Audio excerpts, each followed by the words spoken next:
అందరికీ నమస్తే అండి. 10 రోజులైంది.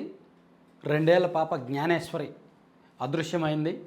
ఆ పాప క్షేమంగా తిరిగి రావాలని ఆ తల్లిదండ్రులతో పాటు రాష్ట్ర వ్యాప్తంగా లక్షలాది మంది తల్లిదండ్రులు కోరుకుంటున్నారు. కానీ ఎక్కడ ఒక చిన్నపాటి క్లూ కూడా దొరకడం లేదు. సో ప్రస్తుతం ఈ రోజు వరకు ఉన్న అప్డేట్స్, ప్రస్తుతం అక్కడ ఏం జరుగుతోంది అనేది మనం చెప్పుకుంటే 500 నుంచి 600 మంది పోలీసులు, ఎన్డీఆర్ఎఫ్ బృందాలు, అటవీ శాఖ సిబ్బంది, రెస్క్యూ టీం, ఇలా సుమారుగా 500 నుంచి 600 మంది సిబ్బంది అడవుల్లో గాలిస్తున్నారు. ఆ సమీప గ్రామాల్లో గాలిస్తున్నారు. మొన్నటి వరకు 300 మంది, నిన్న మొన్న ఎన్డీఆర్ఎఫ్ సిబ్బంది అండ్ రెస్క్యూ టీమ్స్ పెంచారనమాట. పెంచి ఇంకొంచెం లోపల అడవుల్లో దట్టమైన అడవి ప్రాంతాల్లోకి వెళ్తున్నారు. వెళ్ళి దాదాపుగా 600 మంది గాలిస్తున్నారు.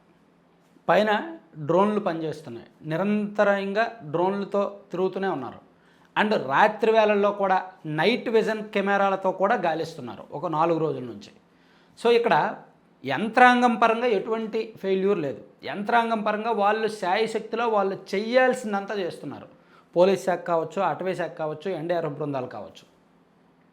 అయితే విధిరాత మరి ఏమైందో, ఎవరైనా కిడ్నాప్ చేశారా అనే కేసులో అపహరణ కేసులో ఎవరైనా కిడ్నాప్ చేశారా అనే యాంగిల్లో దర్యాప్తు జరుగుతోంది. లేదా ఏదైనా అటవీ జంతువులు ఉంటాయి కదా, క్రూర మృగాలు ఏమైనా అటు దగ్గరలో వచ్చి ఏమైనా తీసుకెళ్ళాయా, ఏమైనా జరిగిందా అనే యాంగిల్లో దర్యాప్తు చేస్తున్నారు.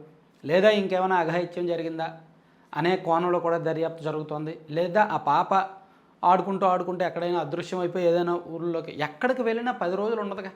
ఇప్పుడు ఆ పాప తెలియకుండా ఏదైనా వేరే ఊరు వెళ్ళిపోయినా ఇంత మీడియాలో హడావిడైన తర్వాత ఎవరో ఒకరికి కనిపిస్తే తీసుకొచ్చి ఇచ్చేస్తారు కదా. 10 రోజులైంది, ఏదో 2-3 రోజుల్లో అయినా తీసుకొచ్చి ఇచ్చేస్తారు. సో అందుకే అంతు చెక్కడంలా ఈ కేసులో ఏమైందో తెలియట్లా.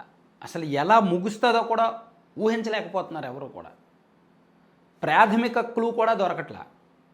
ఆ కుక్కని మొన్న డ్రోన్ కుక్కకి జీపీఎస్ కెమెరా పెట్టి అమర్చి పంపించారు కదా, అటు నుంచి వచ్చిన తర్వాత కుక్క కూడా చనిపోయింది కదా.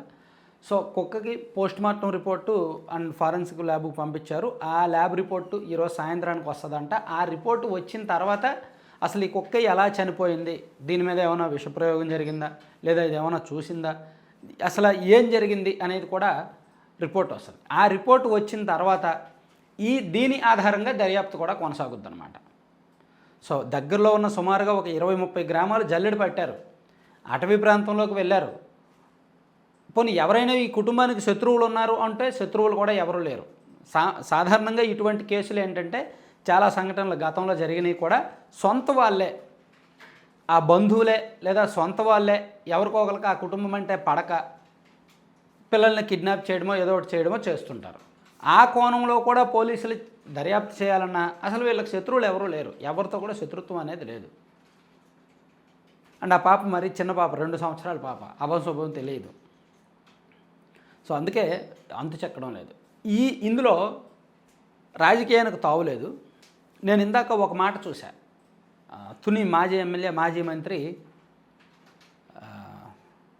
దాడిశెట్టి రాజా గారు ఆయనకు సాక్షి రిపోర్టర్ మైక్ పెట్టి దీనిలో యంత్రాంగం ఫెయిల్యూర్ ఉందా అనే మాట అంటే ఆయన ఇండైరెక్ట్గా సాక్షి మీదే సెటైర్ వేశాడు. దీనిలో యంత్రాంగం ఫెయిల్యూర్ లేదు, 100% వాళ్ళు ఎఫర్ట్స్ పెడుతున్నారు, వాళ్ళు బాగా పనిచేస్తున్నారు. మాకు ఏదైనా అవసరమైతే వాళ్ళ అటవీ ప్రాంతాల్లో ఉంటే మేము అడవుల్లోకి వెళ్ళి వాళ్ళ చేత పని చేయించుకుంటున్నాము. సో మీరు లేనిపోని బురద వాళ్ళ మీద చల్లొద్దని చెప్పి వాళ్ళ సొంత మీడియాకే చురకలు అంటించారు. అంటే ఇందులో రాజకీయం చేయాలని చూసినప్పటికీ వైసీపీ స్థానిక నాయకత్వం మాత్రం రాజకీయానికి తావు లేకుండా జాగ్రత్తగా వ్యవహరిస్తున్నారు. సో ఇక్కడ అధికారుల పనితీరు వరకు మనం ఇబ్బంది పడడానికి లేదు. అయితే కొన్ని మీడియాలు మరీ అత్యుత్సాహం ఆపుకోలేక లేనిపోని పుకార్లు, లేనిపోని వదంతులు, లేనిపోని థంబ్నెయిల్స్, పిచ్చి థంబ్నెయిల్స్ సృష్టిస్తూ కొంతమంది అభూత కల్పనలు పెడుతున్నారు. పనికిమాలిన వార్తలు కొన్ని పెడుతున్నారు. ఒకటి మాత్రం నిజం, పాప తప్పిపోయి ఇప్పటికీ 10 రోజులైంది. ఆచూకీ చిన్న క్లూ కూడా దొరకలేదు. ఏమైంది అనేది ఇప్పటికీ తెలియదు. పోలీసులకు కూడా అట్లీస్ట్ ఇంటర్నల్ ఇన్ఫర్మేషన్ కూడా లేదు. పోలీసులు ఇప్పటి వరకు ఎవరిని అనుమానితుల్ని ప్రశ్నించలేదు, అదుపులోకి కూడా తీసుకోలేదు. జస్ట్ అలా వెళ్తూ అడుగుతున్నారు, ఆరా తీస్తున్నారే తప్ప ఎవరిని ఈ కేసులో అదుపులోకి అయితే తీసుకోలేదు. అండ్ ఇది మరో కోణమో ఇప్పటి వరకు బయటపడలేదు. పోలీసులు ఏది కూడా అధికారికంగా ధృవీకరించలేదు, అధికారికంగా చెప్పలేదు. ఈరోజు కుక్క post mortem report, forensic lab report వచ్చిన తర్వాత ఏమైనా వాళ్ళకి కొత్త క్లూ దొరికితే, ఇదిగో కుక్క మీద విషప్రయోగం జరిగింది, సో అది ఎక్కడ దొరికింది, ఎక్కడ జరిగింది, ఎంతసేపు అయింది, ఏ టైంలో జరిగింది, సో ఆ టైంలో కుక్క ఎక్కడికి వెళ్ళి ఉంటుంది, సో ఆ మెడిసిన్ ఎక్కడ దొరుకుంటుంది, ఆ డ్రగ్, ఇదంతా ఆ కోణంలో దర్యాప్తు చేస్తారు. అప్పుడు జల్లెడ పడితే మేబీ కొత్త మలుపు తిరగొచ్చి కేసు ఏమన్నా, అందుకే రిపోర్ట్ కోసం వెయిట్ చేస్తున్నారనమాట. సో అంతకుమించి ఇందులో వేరే పుకార్లకు అయితే తావలేదండి.